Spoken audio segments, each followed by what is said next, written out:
देखो चैप्टर 1 है relation and function. इसके हम लोग फॉर्मूले समझ लेते हैं। तो जो फॉर्मूले हैं ना उनमें कुछ 11th क्लास की चीज़ें बताई जाएंगी पहले, और फिर 12th से रिलेटेड जो डेफिनेशंस हैं वो समझा देंगे। 11th का पार्ट इसलिए भी ज़रूरी है क्योंकि 11th में इसका बेसिक था, रिलेशन एंड फंक्शन दोनों का, और यहाँ पर भी वही रिलेशन एंड फंक्शन है, बस उसके आगे का फॉर्मूला और एक्सप्लेनेशन है। उसके आगे जो लेवल है, जो एक्स्ट्रा उसमें और एडिशनल क्वेश्चन है वो यहाँ पे दिए गए। तो सबसे पहली डेफिनेशन यहाँ पर कार्टेशियन प्रोडक्ट क्या होता है। कार्टेशियन प्रोडक्ट टू टाइप का होता है, एक सेट का खुद से होता है, एक सेट का दूसरे सेट से होता है। इसको हम एक एग्जांपल से समझ लें तो अच्छी तरह से क्लियर हो जाए। देखिए जैसे कि मान लीजिए ये फर्स्ट एग्जांपल हम लोग ले रहे हैं इसका। सेट ए है, इसके एलिमेंट है 1 2 3। अगर मुझे ए का कार्टेशियन प्रोडक्ट ए से ही करना है, ए क्रॉस ए, तो ए क्रॉस ए निकालने के लिए जो कार्टेशियन प्रोडक्ट है वो सेट का खुद से हो सकता है और सेट का दूसरे सेट से। तो अगर ए का कार्टेशियन प्रोडक्ट ए से करना है तो उसको 2 टाइम्स लिख लिया करो। अब इसके सारे एलिमेंट को लेकर जो भी ऑर्डर्ड पेयर बन जाएंगे, वो सारे ऑर्डर्ड पेयर का जो सेट है that is called the Cartesian product. ठीक है, कार्टेशियन प्रोडक्ट जो होता है वो किसी भी सेट के सारे एलिमेंट से जो ऑर्डर्ड पेयर बनते हैं उनका सेट होता है। तो अब मैं एलिमेंट के ऑर्डर्ड पेयर यहां पे लूंगा। तो 1 का पेयर 1 से करेंगे तो 1 1, फिर 1 2, फिर 1 3, फिर 2 1, 2 2 और 2 3। इसके बाद 3 का ऑर्डर्ड पेयर लेंगे, 3 1, 3 2 एंड 3 3। इसको हम बोलते हैं Cartesian product of set A by itself. ठीक, एक सेकंड एग्जांपल हम यहां पे समझ लें। मान लीजिए सेट ए है, उसके एलिमेंट है ए और बी, और एक सेट बी है, उसके एलिमेंट है सी डी और ई। अब अगर हमको इनका कार्टेशियन प्रोडक्ट करना है तो ए क्रॉस बी से इसको रिप्रेजेंट करेंगे, और ये भी इसके एलिमेंट का ऑर्डर्ड पेयर लेके किया जाएगा। ध्यान रखना जो ऑर्डर्ड पेयर लोगे ना उसमें फर्स्ट एलिमेंट ए के पहले रहेंगे और बी के बाद में रहेंगे। ये नहीं कि बी के पहले ले लिए, जो सीक्वेंस है वही रहेगा। तो यहां पर ए सी, ए डी, ए ई, ए को ले लिया सारे एलिमेंट के साथ। अब बी को ले लें, बी सी, बी डी और बी ई। ठीक है, ये कार्टेशियन प्रोडक्ट हो गया ए क्रॉस बी। अगर इसी में बी क्रॉस ए करना है तो बी के एलिमेंट्स पहले रहेंगे और ए के एलिमेंट्स बाद में रहेंगे। तो बी के एलिमेंट लेंगे तो ये हो जाएगा सी ए, सी बी, फिर डी ए, डी बी, फिर ई ए और ई बी। ये कार्टेशियन प्रोडक्ट हो गया ए का बी से और बी का ए से। अगर कभी number of element in Cartesian product पूछते हैं विदाउट उनके पेयर बनाए हुए, ठीक है, विदाउट फॉर्मिंग द पेयर्स, अगर हमें यह पता करना है कि कितने एलिमेंट होंगे तो उसका मेथड ये है कि जैसे number of element in A कितने हैं 2 और number of element in B कितने हैं 3, तो number of element in A cross B कितने हो जाएंगे N A into N B, तो ये आ जाएगा 2 इंटू 3 से 6।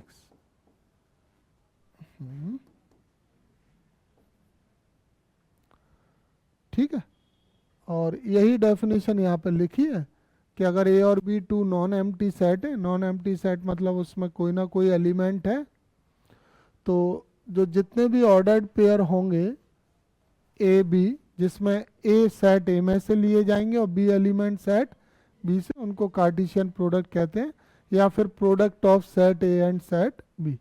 ठीक है, इसको डिनोट करते हैं ए क्रॉस बी से। क्लियर है, कार्टेशियन प्रोडक्ट समझ गए। नेक्स्ट हेडिंग है रिलेशन क्या होता है।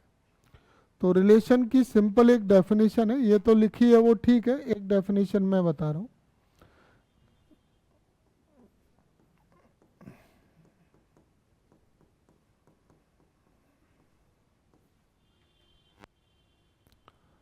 all subsets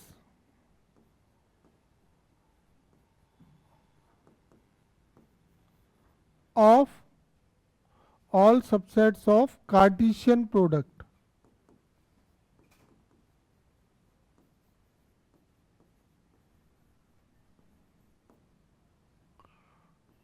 of set A is called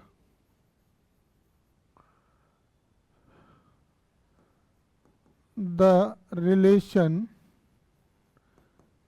R defined on set A।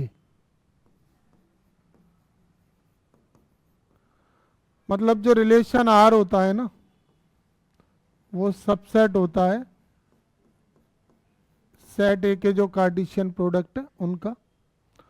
अगर टू सेट है तो आर सबसेट हो जाएगा ए क्रॉस बी का।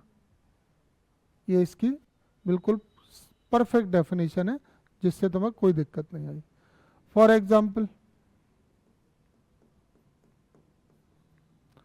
मान लीजिए एक सेट ए है,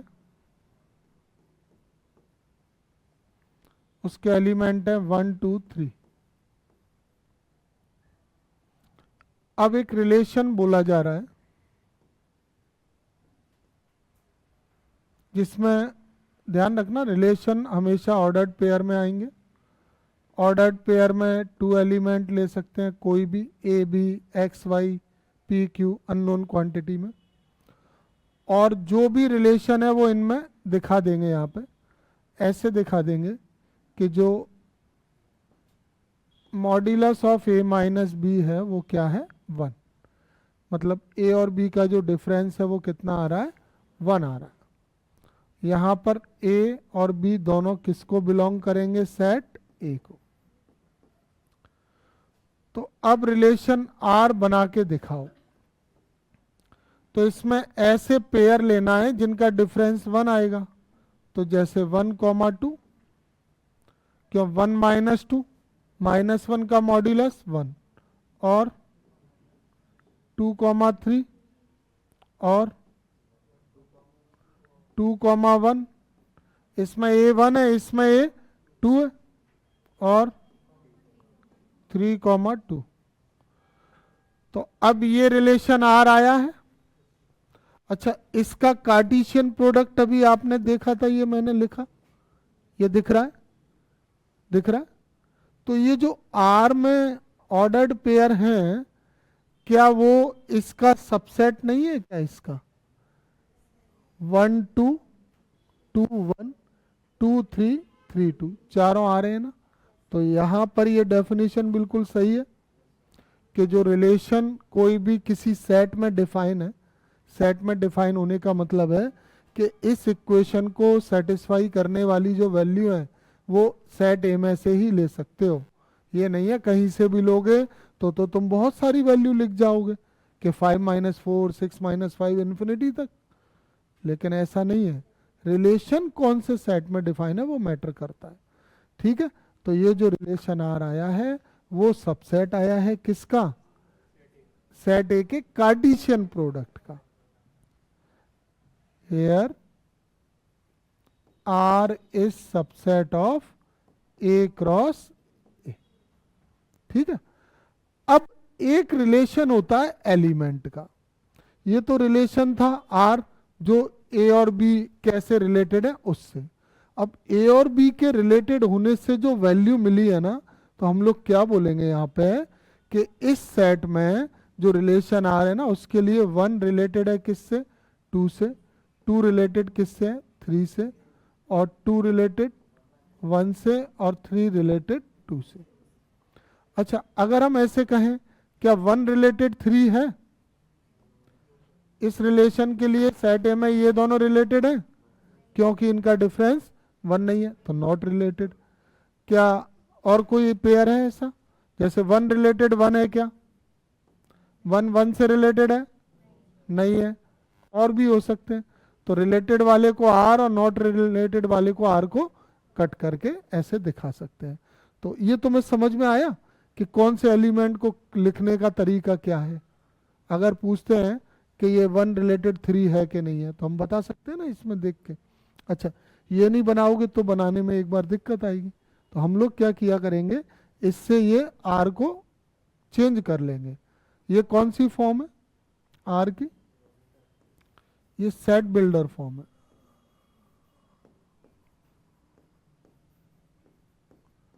और ये कौन सी फॉर्म है, रोस्टर या टेबुलर फॉर्म।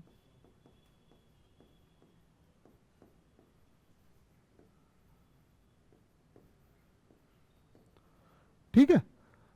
अब जो भी यहाँ पे ये मैंने समझाया है ना, यही यहाँ इस डेफिनेशन में लिखा हुआ है। ठीक है, समझ आ गया, कोई डाउट? क्या? हाँ, ये थोड़ा सही कर लेना इसको।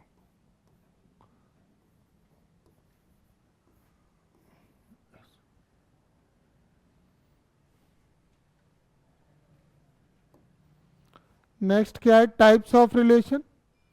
तो टाइप्स ऑफ रिलेशन समझना, सबसे पहले आता है एम्प्टी रिलेशन। अगर कोई रिलेशन इस टाइप से है कि उसके सेट में एक भी ऑर्डर्ड पेयर नहीं आ रहा है, तो उस रिलेशन को क्या कहते हैं, एम्प्टी रिलेशन कहते हैं। जैसे एम्प्टी रिलेशन को डिनोट किससे करेंगे, फाई, और फाई सबसेट किसका होता है, ए क्रॉस ए का। फाई तो सबका सबसेट होता है, तो फाई मतलब एम्प्टी सेट जिसमें कोई वैल्यू नहीं आए, तो वो भी ए क्रॉस ए का सबसेट है कि नहीं है, तो इसलिए फाई को क्या कहते हैं, एम्प्टी रिलेशन। फॉर एग्जाम्पल, जैसे कि ये देखें आप, ये सेट ए के एलिमेंट क्या है, 1 से लेके 5 तक, और यहाँ पे रिलेशन आर डिफाइन किया जा रहा है कि ए माइनस बी इक्वल टू क्या है, 12 है, और ए और बी को कहाँ से ले रहे हैं, सेट ए में से। अब तुम मुझे बताओ, क्या इसमें कोई ऐसा पेयर अवेलेबल है जिसको डिफरेंस करके 12 आ जाए? तो आर के अंदर कोई ऑर्डर्ड पेयर आएगा क्या, नहीं, तो इसको एम्प्टी सेट, और इसी को क्या कह सकते हैं, 5। तो हेयर आर इज एन, तो क्या समझ में आया तुमको एम्प्टी रिलेशन से? ए और बी की अगर कोई भी वैल्यू रिलेशन को सेटिस्फाई नहीं करती है तो क्या बनेगा वहां पर, एम्प्टी रिलेशन। ठीक है।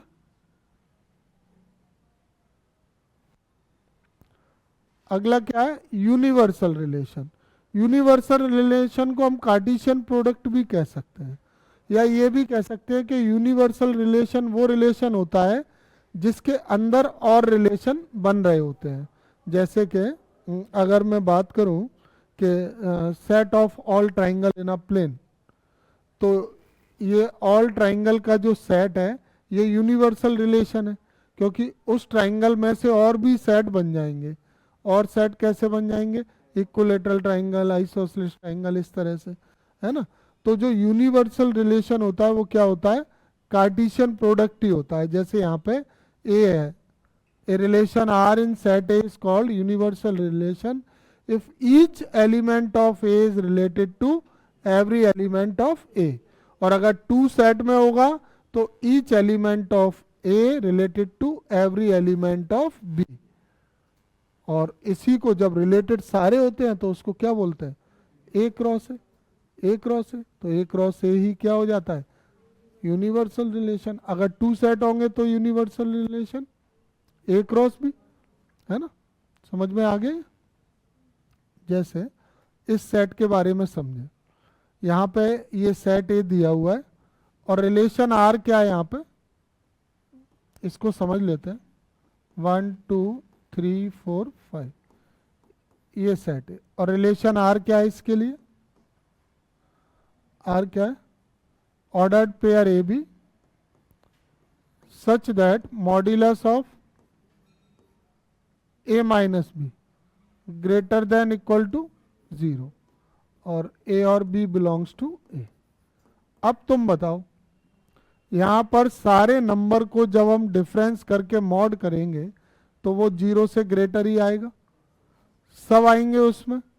तो उसमें 1 1 आएगा, 1 2 आएगा, 1 3 आएगा, 1 4 आएगा, 1 5 आएगा, फिर 2 1 2 2 2 3, फिर 3 1, फिर 4 के साथ सारे, फिर 5 के साथ, और सबका डिफरेंस क्या आएगा, 0 से ग्रेटर आएगा। मॉड मतलब डिफरेंस, डिफरेंस का मतलब है a माइनस बी और b माइनस ए दोनों, तो दोनों आएंगे। तो यहां पे जो r आएगा ना वो क्या हो जाएगा, a क्रॉस a के ही इक्वल हो जाएगा। Therefore r is a universal relation.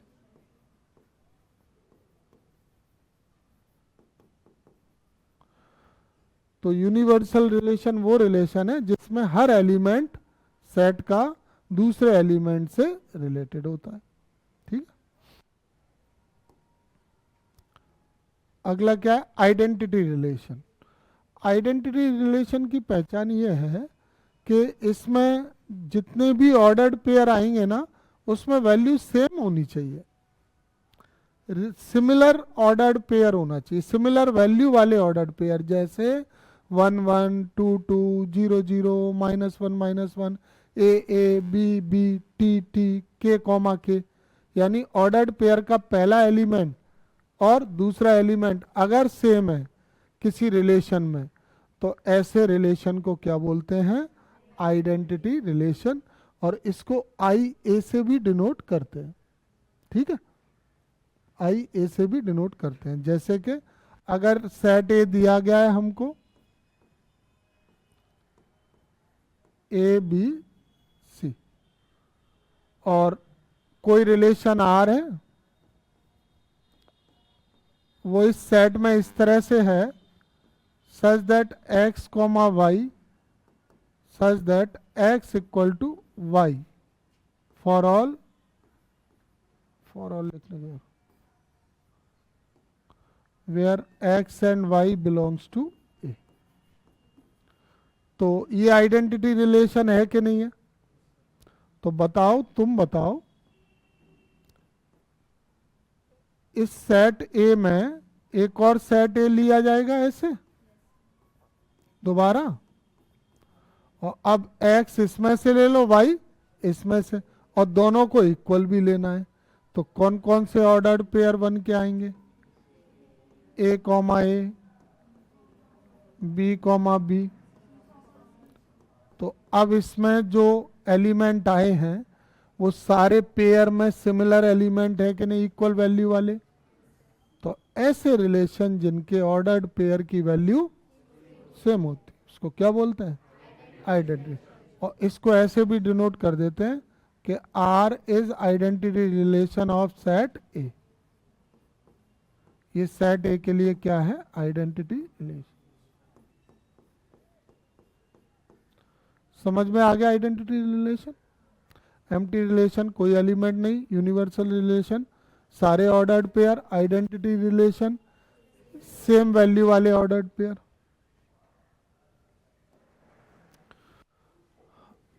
Inverse relation क्या होता है, सिंपल डेफिनेशन है, कोई सेट, कोई रिलेशन आर है और उसमें ये ऑर्डर्ड पेयर आ रहे हैं X Y Y Z Z X, तो इसके इनवर्स रिलेशन को किससे डिनोट करते हैं, आर इनवर्स से। और इसमें जो वैल्यूज हैं वो क्या हो जाती है, रिवर्स, एक्स वाई का वाई एक्स, वाई जेड का जेड वाई, जेड एक्स का वाई। अब रिलेशन की जो डोमेन होती है वो पहले पहले एलिमेंट होते हैं, तो इसकी डोमेन क्या है यहाँ पे, एक्स वाई जेड, और रेंज क्या है इसकी, दूसरे दूसरे एलिमेंट। तो रेंज कौन सी है इसकी, सेकंड एलिमेंट से, सेकंड एलिमेंट से कौन सा सेट बन रहा है, वाई जेड एक्स। और डोमेन अगर हम आर इनवर्स की देखें तो क्या है, वाई जेड एक्स, और रेंज क्या है, एक्स वाई जेड। अगर इसमें एक ऐसा एग्जाम्पल ले लें जिसमें वैल्यू डिफरेंट है तो तुमको समझने में थोड़ी आसानी रहेगी, तो मैं इसको चेंज करता हूं फिर यहाँ पे एग्जाम्पल, या इससे समझ लो जो यहाँ पे लिखा हुआ है, इससे देख लो। देखो ये आर के एलिमेंट दिख रहे हैं, 1 2 1 3 और 2 3। तो आर इनवर्स निकाला तो वो क्या आया, 2 1 3 1 और 3 2। अब मैं तुमसे पूछ रहा हूं कि डोमेन क्या है आर की, यहां पे डोमेन ऑफ आर क्या है, अरे सेट में वैल्यू दोबारा नहीं लिखते हैं। और रेंज क्या है आर की,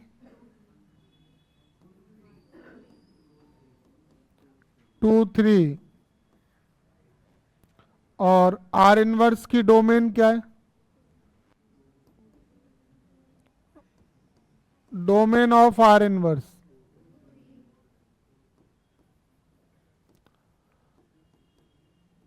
आर इनवर्स की डोमेन 2 3, और domain of R R sorry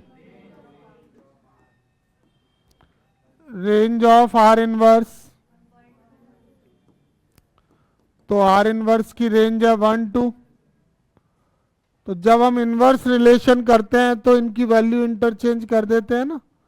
तो वैल्यू इंटरचेंज करने से क्या हुआ, जो डोमेन है ना आर का, वो इक्वल हो जाता है किसके, रेंज ऑफ आर इनवर्स। और जो रेंज ऑफ आर इनवर्स है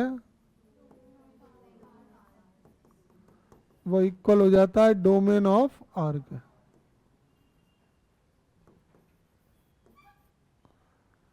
आ गए समझ में इनवर्स रिलेशन। ये सारा पार्ट 11th का ही था, 12th का जो पार्ट है वो अब यहाँ से स्टार्ट होता है। ये 3 स्पेशल टाइप ऑफ रिलेशन है, रिफ्लेक्सिव, सिमेट्रिक और ट्रांजिटिव। ये तीनों रिलेशन से रिलेटेड ही क्वेश्चन तुम्हारे एक्सरसाइज में आएंगे, पर उसमें बीच बीच में ये बेसिक चीज़ों की जरूरत तो पड़ती है, इसलिए बताई गई है। अब हम समझ लेते हैं कि रिफ्लेक्सिव रिलेशन क्या होता है। देखो, अगर कोई भी रिलेशन आर एक सेट ए में डिफाइन है, गिवन है, और हमको चेक करना है कि वो रिफ्लेक्सिव है या नहीं है, तो रिफ्लेक्सिव का आइडेंटिफिकेशन ये है कि उसमें जो आइडेंटिटी रिलेशन वाले ऑर्डर्ड पेयर हैं वो होना चाहिए। आइडेंटिटी रिलेशन वाले ऑर्डर्ड पेयर कौन से होते हैं, जिनकी दोनों वैल्यू सेम होती हैं। अगर वो सेम वैल्यू वाले ऑर्डर्ड पेयर उसमें प्रेजेंट हैं तो वो रिफ्लेक्सिव है, अगर नहीं है तो रिफ्लेक्सिव नहीं। जैसे यहाँ पे लिखा हुआ है कि there exist an A belongs to A such that, पहले यहाँ पे लिखा है, ये तो बाद में है, R is a relation on set A. R को रिफ्लेक्सिव कब बोलेंगे, जब ए रिलेटेड टू ए। अगर ये समझ में नहीं आए तो इसको ऐसे ध्यान रखें कि इफ ए कॉमा ए आएगा यहां पे, A comma A, if A comma A belongs to R for every A belongs to A, तो ये रिफ्लेक्सिव है। और नॉट रिफ्लेक्सिव कब होगा, if there exist an A belongs to A such that A comma A not belongs to R. ठीक है, इसको कैसे समझ सकते हैं, जैसे ए की रिलेशन, ये सेट है ए, सेट ए में एलिमेंट क्या है 1 2 3। अब सेट ए के एलिमेंट में कोई रिलेशन डिफाइन है आर, आर इस तरह से डिफाइन है कि उसके ऑर्डर्ड पेयर कौन कौन है, 1 1 2 2 3 3 1 2 2। तो क्या इसमें सेट ए के तीनों एलिमेंट के रिपीटेशन वाले पेयर हैं, क्या 1 1 2 2 3 3 आ रहा है? तो ये आर को क्या कहेंगे? रिफ्लेक्सिव। अब जरा बात करते हैं आर डैश। ये भी सेट ए में डिफाइन है। इसका ऑर्डर्ड पेयर कलेक्शन ये रहा सेट। क्या इसमें इनके रिपीट वाले एलिमेंट के ऑर्डर्ड पेयर हैं? कौन नहीं है? 1 1 2 2 है, 3 3 नहीं है ना।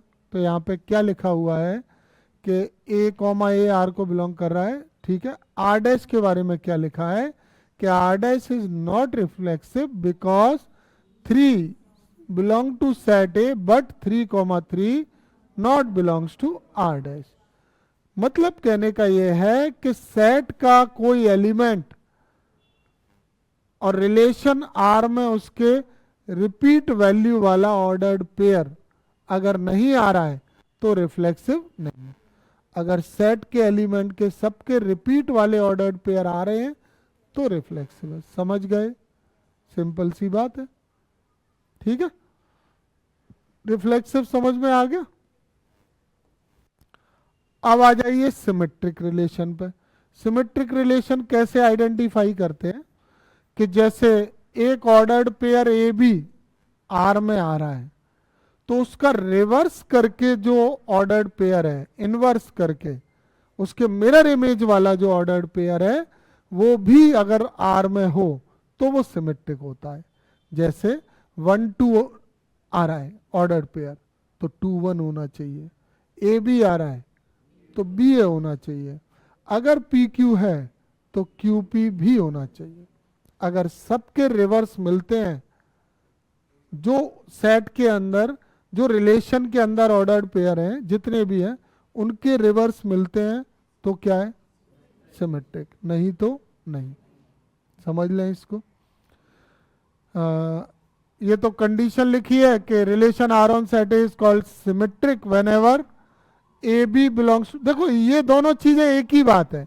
जैसे A related to B then B related to A कह दो, या इसको ये कह दो A B belongs to R implies that B A belongs to R. ये ज्यादा ठीक रहता है याद करने के पर्पज से। ये वाला A B belongs to R implies that B A belongs to R, ठीक है। और सिमेट्रिक कब नहीं होगा? अगर A B belongs to R but B A not belongs to R, ठीक है। एक एग्जाम्पल लिया गया है यहाँ पे कि एल क्या है? सेट ऑफ ऑल लाइन्स है एक प्लेन में, और आर एक रिलेशन है। कैसे डिफाइन है आर? आर में L1 L2 ऑर्डर्ड पेयर है जिसमें L1 is perpendicular to L2।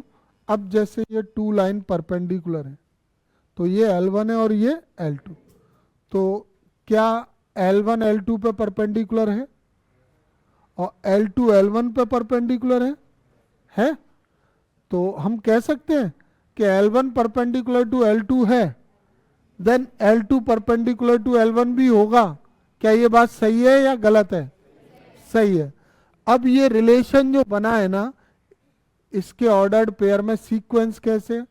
अगर L1 पहले आता है और L2 बाद में आता है तो क्या लिखा जाता है? L1 perpendicular to L2। और अगर L2 पहले आएगा और L1 बाद में तो क्या लिखा जाएगा?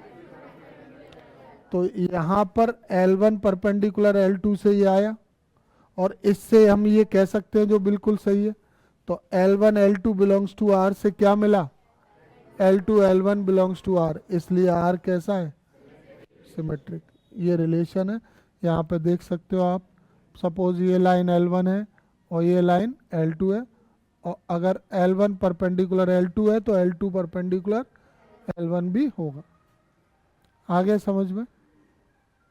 और वैसे न्यूमेरिकल वैल्यूज में देखना है तो मान लीजिए कोई रिलेशन R है और इसमें यहाँ 1 2 आ रहा है, 1 1 आ रहा है और 2 1 भी आ रहा है, तो ये रिफ्लेक्सिव, ये सिमेट्रिक है कि नहीं है? सिमेट्रिक। सिमेट्रिक है कि नहीं है?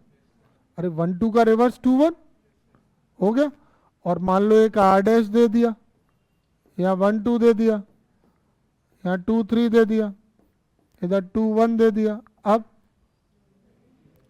1 2 का मिरर इमेज 2 1 है, लेकिन 2 3 का सबके होना चाहिए। एक का भी नहीं है तो सिमेट्रिक नहीं है। ये इस पैटर्न से, ये दूसरे पैटर्न से, ठीक है। ये वैल्यूज के अकॉर्डिंग है। समझ में आ गया? रिफ्लेक्सिव कैसे चेक करते हैं? आर के अंदर सिमिलर वैल्यू वाले ऑर्डर्ड पेयर होना चाहिए। सिमेट्रिक कैसे चेक करते हैं? अगर ए बी है तो उससे बी ए भी आना चाहिए। अगला क्या है? ट्रांजिटिव। ट्रांजिटिव रिलेशन में क्या होता है कि जैसे कोई रिलेशन आर है, सेट ए में डिफाइन है, उसमें दो ऑर्डर्ड पेयर होना चाहिए, A B belongs to R and B C belongs to R. A B और बी सी, फर्स्ट सेकंड और सेकंड थर्ड, बी कॉमन है दोनों का, ए बी और बी सी, बी कॉमन है। तो अगर ए बी बी सी से आपको क्या मिल जाए?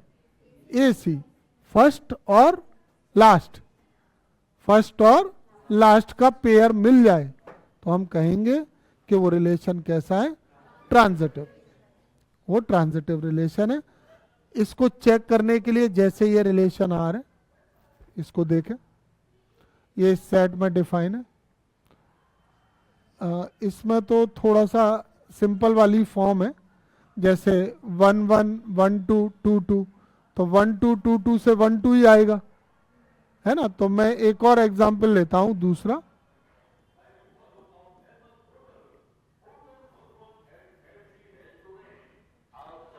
जैसे हमने एक रिलेशन आर लिया,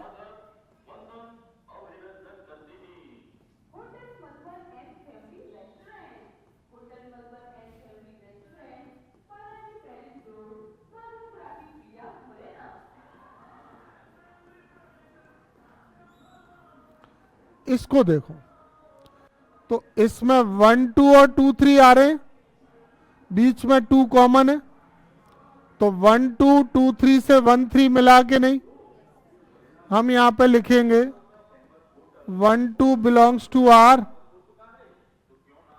and 2 3 belongs to R, implies that 1 3 belongs to R. So relation R is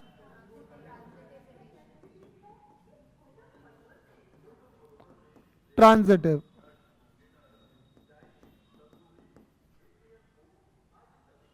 ठीक है। अब यहां पे दो रिजल्ट समझ लो। दो रिजल्ट ऐसे हैं, जब तुम ये डेफिनेशन लिखो उसके साथ ही लिखना है, यहां पे लिखना है इसको। एक कंडीशन तो इसकी ऐसे लिख लो कि if A B belongs to R है बट बी का पेयर सी से not belongs to R, then R क्या होगा? ट्रांजिटिव। आर ट्रांजिटिव होगा।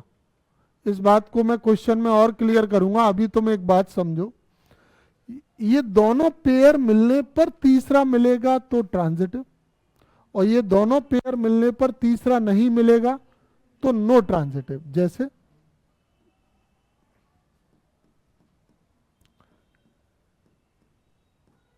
A B belongs to R है and B C belongs to R है, then A C not belongs to R. तो इस condition में क्या होगा? देन आर कैसा है? Not transitive. ये एक ही कंडीशन है जिसमें नॉट ट्रांजिटिव होता है बस, और अगर पेयर मिल गया तीसरा तो ट्रांजिटिव, एक पेयर है दूसरा पेयर नहीं है तो भी ट्रांजिटिव। ठीक है।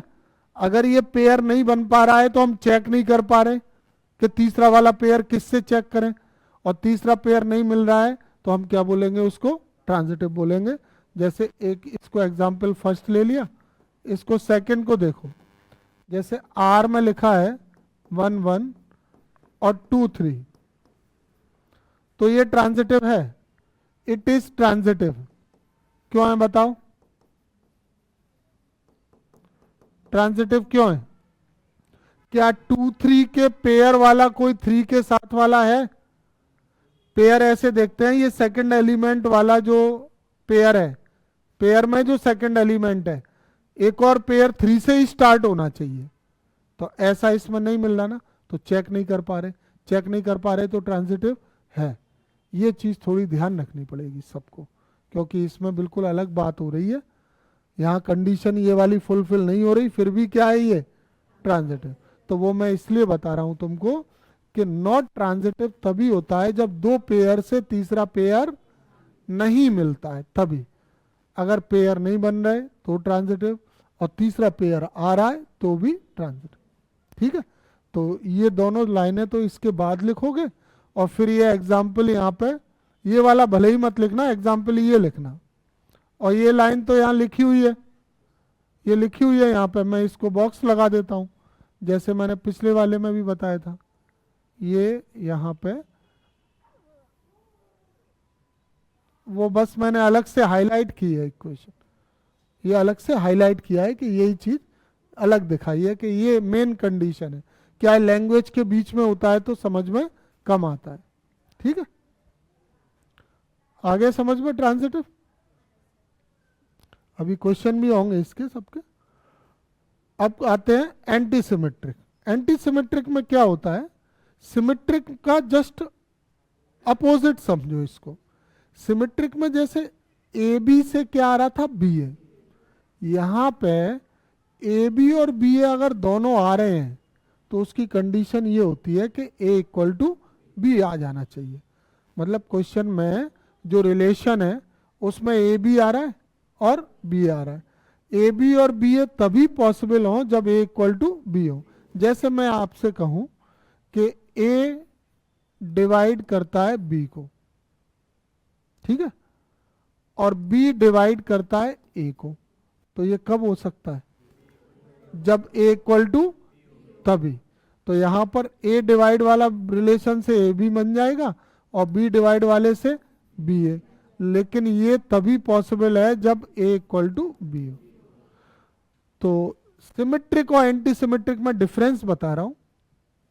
सिमेट्रिक में ए बी से क्या मिलता है, बी, और एंटी सिमेट्रिक में ये दोनों पहले रहते ही है और इससे क्या मिलता है, ए इक्वल टू बी। इसको एक और एग्जाम्पल से समझ लेंगे। यहां पर एक रिलेशन लिखा हुआ है, यहाँ पे तो ये दोनों कंडीशन मैंने बताई, जो अभी मैं तुम्हें वहां लिख रहा था वही लिखा है कि A B belongs to R से B A belongs to R है तो सिमेट्रिक। और एंटी सिमेट्रिक में क्या होता है, ए बी और बी ए दोनों होंगे, उससे क्या आता है। अब जरा इस रिलेशन को देख लो, यहाँ पे क्या लिखा है, A greater than equal to B.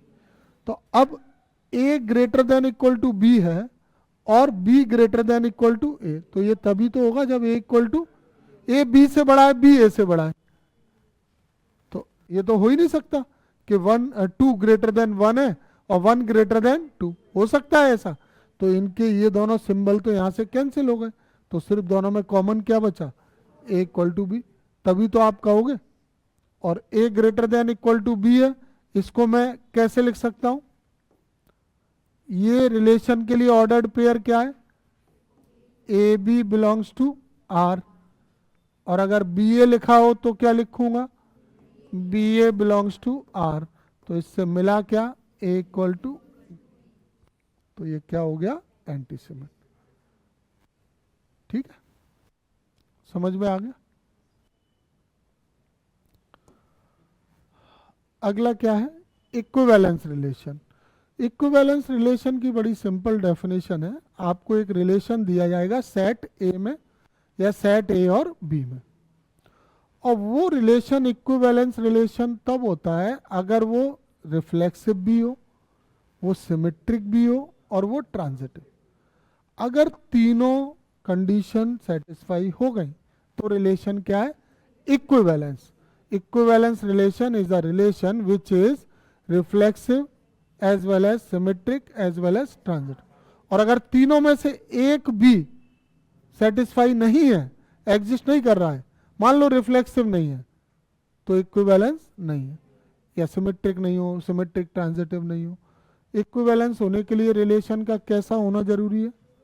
Reflexive भी, सिमेट्रिक भी और ट्रांजिटिव। ठीक है, जैसे यहाँ पे ये क्वेश्चन भी दिया हुआ है, इसको मैं एक्सरसाइज में ये आएगा वहाँ बताऊंगा।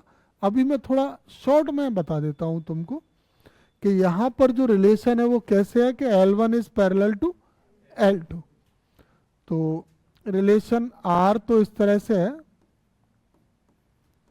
L1 L2 such that L1 parallel to L2। अब मैं बहुत शॉर्ट में तुमको बता रहा हूं।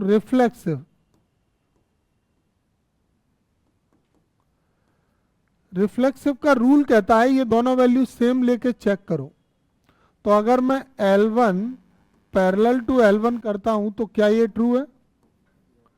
क्या कोई लाइन खुद के पैरेलल हो सकती है?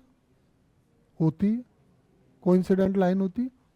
तो L1 पैरेलल टू L1 है, therefore L1 belongs to R, और L1 बिलोंग्स टू R है, तो इसका मतलब R कैसा है? इसका मतलब R क्या है? रिफ्लेक्सिव। अब क्या चेक करें? चलो सिमेट्रिक चेक कराते हैं। सिमेट्रिक की कंडीशन क्या बोलती है? Mirror image. तो अब ये बताओ L1 पैरेलल टू L2 होगा, देन क्या L2 पैरेलल टू L1 होगा? ये भी कैसा है? ट्रू है। तो L1 पैरेलल टू L2 को यही तो बोलेंगे, L1 L2 belongs to R। Implies that इससे आया क्या? L2 L1 belongs to R। तो इसकी ये कंडीशन किसकी है? तो सिमेट्रिक भी हो गया। अब तीसरा ट्रांजिटिव। देखो ये तीनों ही ज्यादा चेक करने पड़ते हैं, रूल आदत में आ जाएगा। रिफ्लेक्सिव के लिए सेम वैल्यू, सिमेट्रिक के लिए मिरर इमेज, और ट्रांजिटिव के लिए 3 पेयर वाला। 3 पेयर वाले में कैसे देखोगे कि if L1 parallel to L2 है and L2 parallel to L3 है, तो क्या L1 पैरेलल टू L3 होगा? कैसे कह सकते हो होगा? बना के देख लेंगे। ये L1 है और ये L2 के पैरेलल, और L2 L3 के, तो L1 और L3 पैरेलल नहीं है? तो ये ऑर्डर्ड पेयर में कैसे लिखेंगे? और करके इसको क्या लिख सकते हैं? L1 L2 belongs to R and L2 L3 belongs to R implies L1 L3 belongs to R। और ये सेटिस्फाई हो गया। इसका मतलब क्या है? R कैसा है? ट्रांजिट। तो रिफ्लेक्सिव है, सिमेट्रिक है, ट्रांजिटिव है। और जब रिफ्लेक्सिव, सिमेट्रिक, ट्रांजिटिव होता है तो ऐसे रिलेशन को क्या बोलते हैं? Equivalence relation. ठीक है, ये रिलेशन के फॉर्मूले हो गए हैं। अगला टॉपिक इसमें अब फंक्शन रहेगा, तो वो सेकंड टॉपिक है। सेकंड टॉपिक है फंक्शन का। पहले रिलेशन कंप्लीट कर लिया, इसके एक्सरसाइज कर लेंगे, फिर फंक्शन को करके फंक्शन की एक्सरसाइज कर लेंगे। सबसे पहले हम ये समझ लें कि फंक्शन होता क्या है। तो फंक्शन जो रिलेशन होते हैं उन्हीं का सबसेट होता है। यानी रिलेशंस में कुछ पर्टिकुलर कंडीशन अगर हम लोग अप्लाई कर दें तो वो फंक्शन होते हैं। फंक्शन को हम ऐसे भी समझ लें कि function is a relation between two variable x and y such that for every value of y there exists a unique value of x। ठीक है, सॉरी उल्टा बोल गया। For every unique value of x there exist unique value of y। इसको यहां पर एक set में डिफाइन किया गया है। जैसे एक मैंने सेट ए लिया हुआ है, और एक सेट बी लिया हुआ। अब रिलेशन में क्या होता है कि ए के कोई भी एलिमेंट, जैसे हमने लिख लिए ए बी सी, और बी के कोई भी एलिमेंट है वो रिलेटेड हो जाते हैं, कोई कंडीशन नहीं होती, कोई भी एलिमेंट कितनी भी बार रिलेटेड हो सकता है। पर फंक्शन में एक खास बात है, यहां पर एक एलिमेंट के दो इमेजेस नहीं होंगे। इधर क्या है, ये मिरर लगा हुआ है बीच में फंक्शन को समझने के लिए। तो ऐसे फंक्शन, ऐसे रिलेशन फंक्शन नहीं होते हैं जिनमें एक एलिमेंट की कितनी इमेज हो जाए, दो इमेज हो जाए। ऐसे यहाँ पे एक एलिमेंट के इमेजेस कौन कौन है, 1 और 2, तो ये फंक्शन नहीं है। ठीक है। दूसरी कंडीशन ये है कि यहां पर कोई एलिमेंट खाली भी नहीं होना चाहिए। किसमें, सेट ए में। ए को क्या बोलते हैं, इनपुट, और बी को क्या बोलते हैं, आउटपुट। इसमें फंक्शन कैसे डिफाइन होता है, F such that A tends to B. तो ए क्या है, इनपुट है, और ए इनपुट करेंगे तो बी क्या आएगा, आउटपुट। और जो इनपुट या ए होता है ना, उसी को क्या बोलते हैं, इसको डोमेन। डोमेन ही इनपुट है, और आउटपुट क्या होता है, रेंज। और ये जो रेंज है ना, ये इस बी का क्या होता है, सबसेट। यहाँ पे ए क्या है, डोमेन है, और बी क्या है, कोडोमेन। और जो रेंज है ना, वो किस में से बनती है, कोडोमेन में से। तो कोडोमेन में से रेंज निकली है, तो हम बोलते हैं रेंज कोडोमेन का क्या है, सबसेट। ठीक है। तो अभी मैं तुम्हें दो चीजें बता रहा हूं यहाँ पे, एक तो इसके दो इमेज नहीं होना चाहिए, और दूसरा कोई एलिमेंट खाली नहीं हो। कि शीशे के सामने कोई खड़ा, इधर मिरर है ना यहाँ पे, और कोई खड़ा और उसकी इमेज नहीं आ रही। और ऐसा भी नहीं होना चाहिए कि कोई खड़ा है सामने और उसके दो इमेज बन रही है। ये कंडीशन फंक्शन की नहीं होती है, लेकिन ये रिलेशन में होती है। तो हर फंक्शन रिलेशन होता है, लेकिन हर रिलेशन फंक्शन नहीं होता है। ठीक है। अब काम की बातें जरा समझ लें कि इनपुट जो होता है, उस इनपुट से किसकी वैल्यू आती है, आउटपुट की। अब ये जो सेट फॉर्म है ना, इसी सेट फॉर्म को एल्जेब्रिक फॉर्म में ऐसे लिखते हैं, y equal to F X. और यहां पर जो x की वैल्यू है ना, वो किस में से लेते हैं, a में से, और y की वैल्यू किस में से आती है, b में से। x की वैल्यू का सेट कौन है, a, और y की वैल्यू का सेट कौन है। तो यहां पर x क्या है, इनपुट। तो x इनपुट डालने पर कौन आ रहा है, y। ठीक है। तो फंक्शन एक ऐसा रिलेशन है टू सेट में, जिसमें यूनिक वैल्यू रखें तो y की भी यूनिक वैल्यू आए, अलग अलग वैल्यू नहीं आए। अलग अलग वैल्यू का मतलब है, आपने a रखा, वो आया क्या, 1 और 2, ऐसा नहीं होना चाहिए। फॉर एग्जाम्पल, अगर y इक्वल टू 2x है, तो आप इसमें x1 रखोगे तो आउटपुट क्या मिलेगा, 2। 2 रखोगे तो 4। ऐसा तो नहीं है कि 2 रखो और 4 भी आ जाए और 8 भी आ जाए। अगर ऐसा होता तो वो फंक्शन नहीं होता। ठीक है। ये डेफिनेशन है, इसको पढ़ना है तो पढ़ सकते हैं। Let A and B are two non empty set. ये नॉन एम्प्टी सेट है। एक फंक्शन वाला फॉर्म दिखा दूं तुमको,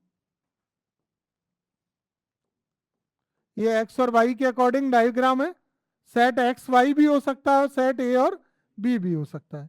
अब यहाँ पे मान लीजिए ए बी सी है, और यहाँ 1 2 3 4 है। तो अब इधर कौन रह गया, 4। तो ऐसा हो सकता है कि इसमें 4 आ रहा है, 4, हाँ इधर एलिमेंट रह सकता है। हाँ, तो ऐसा नहीं है कि आप जो इनपुट करें तो आउटपुट जो मिल रहे हैं उसके अलावा और आउटपुट हो ही ना। जैसे ये फंक्शन में 1 रखो तो 2 आ रहा है, और 2 रखो तो 4 आ रहा है, लेकिन 3 भी तो वैल्यू होती है ना। तो कुछ और इसमें सेट बी में एक्स्ट्रा वैल्यू रह सकती है, लेकिन सेट ए में एक्स्ट्रा वैल्यू नहीं रह सकती। ठीक है। तो ये फंक्शन है, और अगर इसको इन इससे भी रिलेटेड कर दें, तो इसकी 2 इमेज हो गई, तो ये फंक्शन नहीं है, एक से ज्यादा इमेज नहीं हो सकती। और यहां पर अगर मैं ऐसे कर दूं, देखना, जैसे इसको देख लो, इसमें तो खैर 2 इमेज है, यहां पे इसको देखो, 1 के कितने प्री इमेज है, 3, तो ये फंक्शन है कि नहीं है, क्योंकि एक ही इमेज आ रही है, बी की भी एक ही इमेज है, सी की भी एक ही इमेज है, ठीक है। और यहां पर जो मिरर के सामने वाली वैल्यू है वो इमेज है, और मिरर से पहले वाली वैल्यू है वो कौन है, प्री इमेज, हाँ प्री इमेज है, ठीक है। तो एक से ज्यादा प्री इमेज हो सकती है, जैसे इस एलिमेंट 1 की कितनी प्री इमेज है, 3 प्री इमेज हो सकती है। और इसमें क्या है, 2 एलिमेंट है, उनकी एक ही प्री इमेज है, ऐसा नहीं हो सकता, एक इनपुट के 2 आउटपुट नहीं हो सकते, 3 इनपुट का एक आउटपुट हो सकता है। मिक्सर ग्राइंडर देखा है, juicer, juicer works as a function, कैसे, आपने उसमें इनपुट किया, तो अब कौन से फ्रूट इनपुट किए, तो जो फ्रूट इनपुट करोगे वो आउटपुट निकलेगा, ठीक है।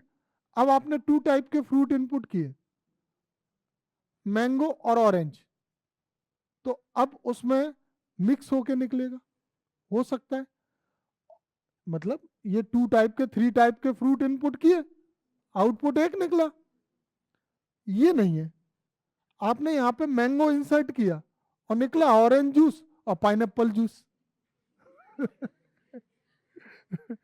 तो वो नॉर्मल सी बात है, वो चीज पॉसिबल ही नहीं है, तो उससे समझ में आता है कि ये फंक्शन नहीं है।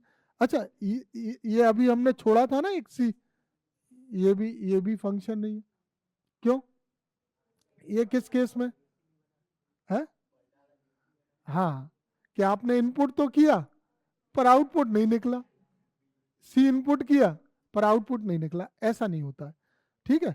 और यहाँ पे ये छूट रहा था, ये हो सकता है, ये भी वही जूस के फ्रूट जूस का ही केस है, कैसे, जूसर में जो आप डाल रहे हो वो जूस पॉसिबल है, क्या उसके अलावा और फ्रूट जूस नहीं हो सकते, जरूरी है दुनिया में जितने फ्रूट जूस है वो सब आपके पास हो, कुछ और भी तो एग्जिस्ट करेंगे, तो वो पॉसिबल है यहाँ पे सेट, ठीक है, क्लियर हो गया, डोमेन को डोमेन समझ में आ गई। अच्छा, इसमें जरा बात कर लेते हैं, इसमें डोमेन कौन कौन है, ए बी सी, और कोडोमेन कौन है, 1 2 3 4, और रेंज कौन है, 1 2 3 रेंज है इसकी। ये एक डायग्राम में और बताया गया है यहाँ पे, कि जैसे ये सेट ए है ये डोमेन है, और जो सेट बी है वो कोडोमेन है, और सेट ए के जो एलिमेंट इससे रिलेटेड होते हैं उनका सेट क्या होता है, रेंज, और रेंज कोडोमेन के अंदर है, इसका मतलब है रेंज इसका क्या है, सबसेट है, ठीक है। यहाँ पे ये एक और डायग्राम है, आप देख सकते हो, A B C D domain हो गए, कोडोमेन कौन है, पी क्यू आर एस, और इसकी रेंज कौन है, पी क्यू और आर, क्लियर है। अब आते हैं टाइप्स ऑफ फंक्शन, क्वेश्चन सबसे ज्यादा एनसीईआरटी के जो मिलेंगे वो इसी से रिलेटेड मिलेंगे, जैसे यहाँ पे क्या लिखा है, 1 1 और इंजेक्टिव, 1 1 का ही दूसरा नाम इंजेक्टिव है, बिल्कुल सिंपल पहचान है, अगर सेट फॉर्म में मिलता है कुछ, सेट फॉर्म बनाने को मिलता है, फंक्शन ऐसा दे रहे हैं जिसको हम सेट से दिखा सकते हैं, तो 1 एलिमेंट रिलेटेड टू 1 होगा, एसोसिएटेड टू 1 एलिमेंट है, तो वो क्या है, 1 1, 1 1 का मतलब है 1 element of set A associated with 1 element of set B, ठीक है। यहां पे कोई ऐसा एलिमेंट तो नहीं है जो इससे एसोसिएटेड नहीं हो, कोई तो नहीं है ना। अच्छा, ये किसी से एसोसिएटेड नहीं है, तो ये तो खाली रह सकता है, क्योंकि मैंने क्या कहा, सेट ए का हर एक एलिमेंट सेट बी में एसोसिएटेड हो रहा है, मैंने बी का ए में नहीं बोला है, मैंने बोला A to B means 1 to 1, 1 associated to 1, ठीक है। अब चेक कैसे करते हैं 1 1 फंक्शन, तो जब कोई फंक्शन दिया होगा ना तुमको एफ एक्स, और 1 1 चेक करने को दिया रहेगा, और ये फंक्शन ए टू बी में डिफाइन होगा। ए डोमेन है और बी कोडोमेन। तो हम वन वन चेक करने के लिए लेट करेंगे F of x1 equal to F of x2। और यहां पर जो x1 और x2 है ना, वो किसको बिलोंग करेंगे? सेट ए को, डोमेन को, इनपुट को। अगर इससे सॉल्व करके हमें ऐसी कंडीशन मिल जाए जिससे क्या आ जाए? x1 इक्वल x2, ये सेट फॉर्म के लिए और ये इक्वेशन फॉर्म के लिए। अगर ऐसे इक्वेशन में देंगे ना तुमको कुछ y equal to 2x plus 3 x² y equal to x³ sine x कुछ भी, तो फिर आपको ये करना है F x1 equal F x2। Solve किया, देखा x1 इक्वल x2 आ रहा है तो 1 1। ठीक है, नेक्स्ट क्या है? Many one. मैनी वन में क्या समझ में आ रहा है? Many associated to one. अगर यहां पर कहीं भी तो मैं ऐसे एलिमेंट दिख जाए जो एक से एसोसिएटेड है, जैसे कौन कौन है बताओ? A2 और A4 किससे एसोसिएटेड है? तो ये मैनी हो गया, एसोसिएटेड टू वन। तो ऐसे फंक्शन को क्या बोलते हैं? Many one.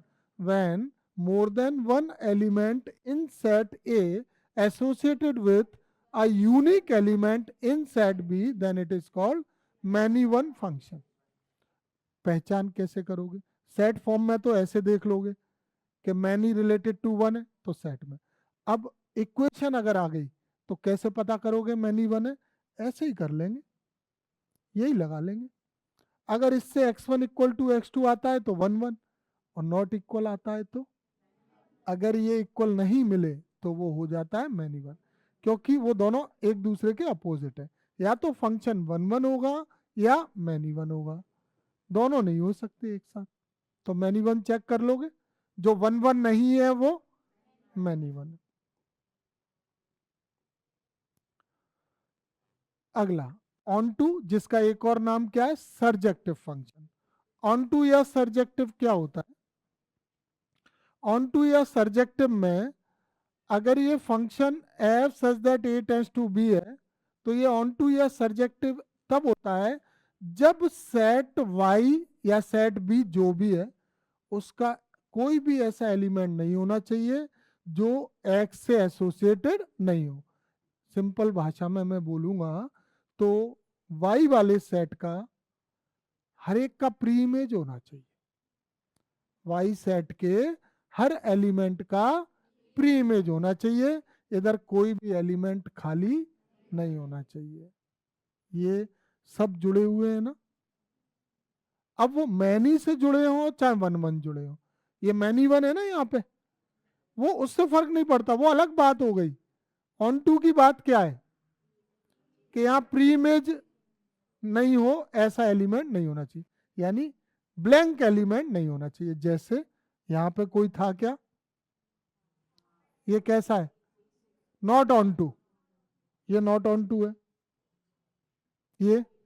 ये नॉट ऑन टू है,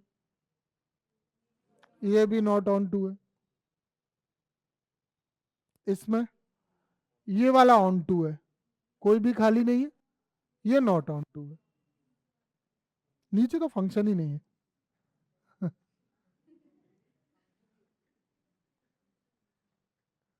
अब ये चेक कैसे करेंगे ऑन टू?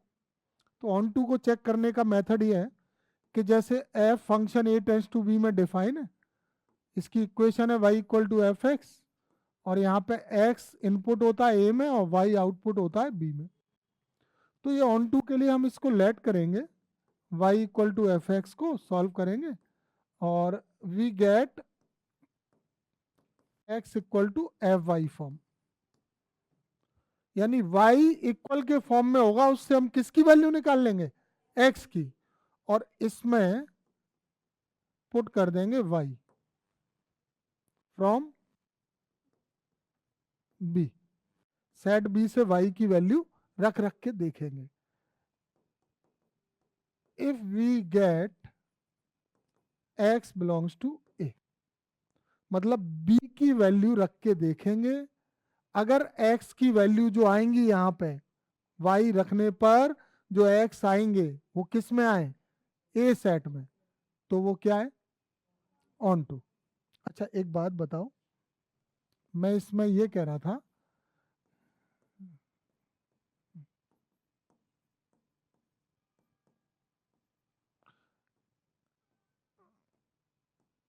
अब तुमने ये x और ये y, अब तुमने y की वैल्यू रखी और वो ऑन टू नहीं है, तो तुमने जब t रखा ना इसमें, इस फंक्शन में जब y की जगह क्या रखा t, तो x की वैल्यू तुम्हें नहीं मिली। किस में नहीं मिली? सेट a में। तो वो किसी से जुड़ेगा क्या? जुड़ेगा ही नहीं। जब आपने p रखा तो क्या आया? b। जब आपने q रखा तो r रखा तो c। लेकिन t रखने पर x की वैल्यू नहीं मिली तो वो जुड़ेगी नहीं, और जुड़ेगी नहीं तो वो ब्लैंक रह जाएगा, और ब्लैंक रह जाएगा तो वो not on to.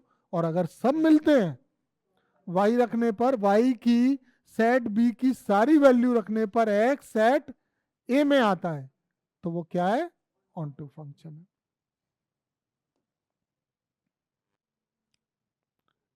Into, into function जो ऑन टू नहीं है वो इनटू है, यानी वन वन और मैनी वन एक दूसरे से अपोजिट है, ऐसे ही ऑन टू और इनटू। इनटू, ये इनटू है क्योंकि इसमें B5 का कोई भी एसोसिएशन एलिमेंट नहीं है, और अगर एसोसिएटेड हो जाता तो ऑन टू हो जाता, एसोसिएटेड नहीं है तो वो इनटू है। चेक कैसे करोगे? वही दो मेथड बताए, तुम तो ऑन टू चेक करोगे। ये अगर तुम्हें यहां पे t रखने पर x की वैल्यू a में नहीं मिली, x not belongs to a आ गया, तो आप बोलोगे कि ये इनटू फंक्शन है, ये ऑन टू नहीं। ठीक है, आ गया समझ में? और इसको एक बार रीड कर लेना, कोई डाउट है तो बताना इसमें।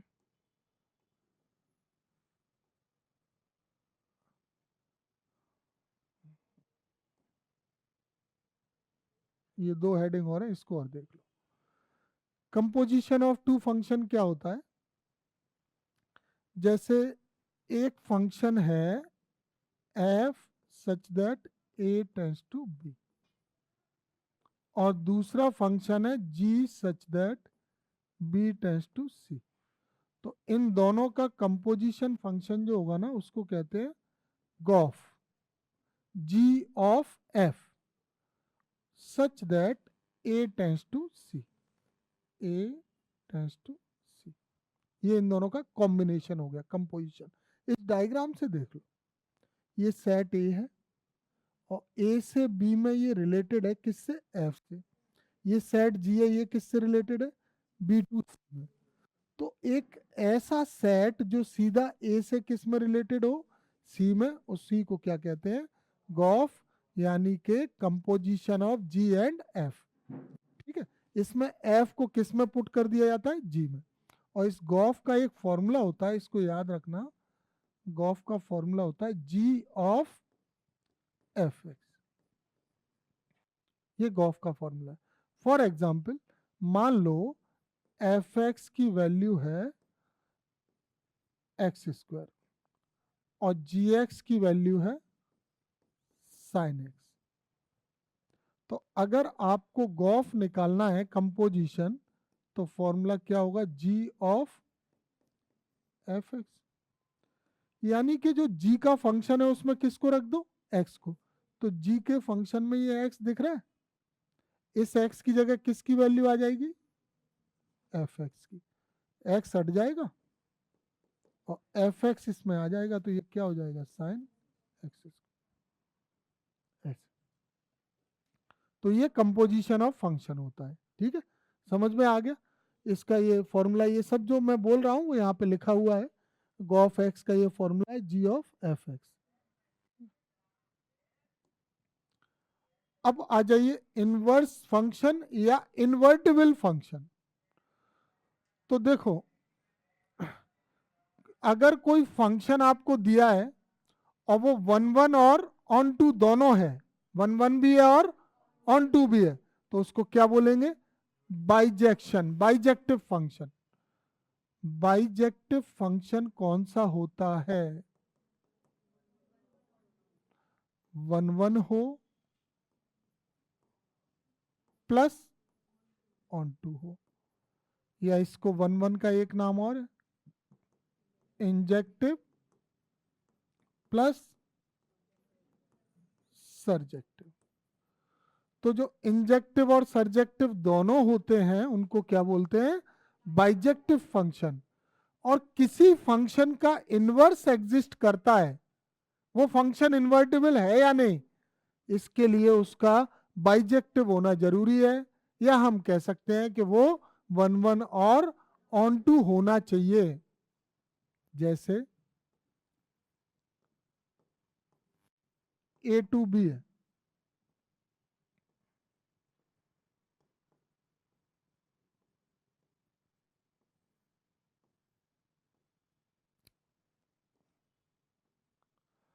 अब ये A टू B है, तो जो function f A to B में डिफाइन होता है ना, इसका इनवर्स पता है क्या होता है, B टू A हो जाता है। अगर कोई फंक्शन ऐसे एग्जिस्ट करता है कि वो B से A में डिफाइन है, तो उसको क्या कहते हैं, इस फंक्शन का इनवर्स। अच्छा अब जरा बताओ, अगर ये B टू A में डिफाइन है तो B पहले हो जाएगा, इनपुट हो जाएगा, और इनपुट में कोई खाली छोड़ते हैं क्या, और खाली छोड़ते हैं तो वो फंक्शन, तो इन्वर्टिबल होने के लिए ये खाली नहीं होना चाहिए, और खाली नहीं होना चाहिए तो वो क्या हो गया फिर, ऑन टू, ऑन टू हो गया, है ना। अच्छा इसके अलावा अगर मैं इसमें ये Q एलिमेंट की दो, Q और R दोनों एलिमेंट की, पर इसमें ये गड़बड़ हो जाएगा, फिर फंक्शन ही नहीं होगा, इसकी दो इमेज हो जाएंगी ना, C की दो इमेज हो जाएंगी। इसको देखो,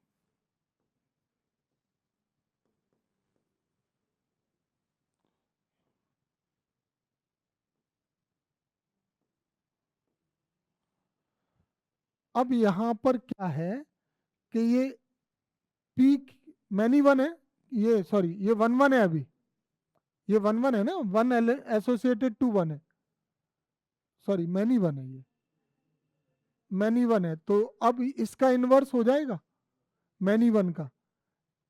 देखो ना ये मैनी वन है, अब इसका इनवर्स कैसे डिफाइन होगा, बी टू ए, और जैसे ये बी टू ए गया तो पी की कितनी इमेज हो गई, दो इमेज हो सकती है क्या एक एलिमेंट की, नहीं हो सकती, तो मैनी वन नहीं हो सकता और इन टू नहीं हो सकता, यानी क्या होना चाहिए 1 1, और तभी उसका इनवर्स एग्जिस्ट करेगा। अब किसी फंक्शन के इनवर्स को निकालना है ना, बड़ा सिंपल फॉर्मूला है, f of f inverse x equal to क्या करेंगे, एक्स। इस फॉर्मूले से हम किसी का भी इनवर्स निकाल लिया करेंगे, किसी भी फंक्शन का अगर इनवर्स निकालना होगा तो हम फॉर्मूला कौन सा लगाएंगे, f of f inverse x equal to x, ठीक है।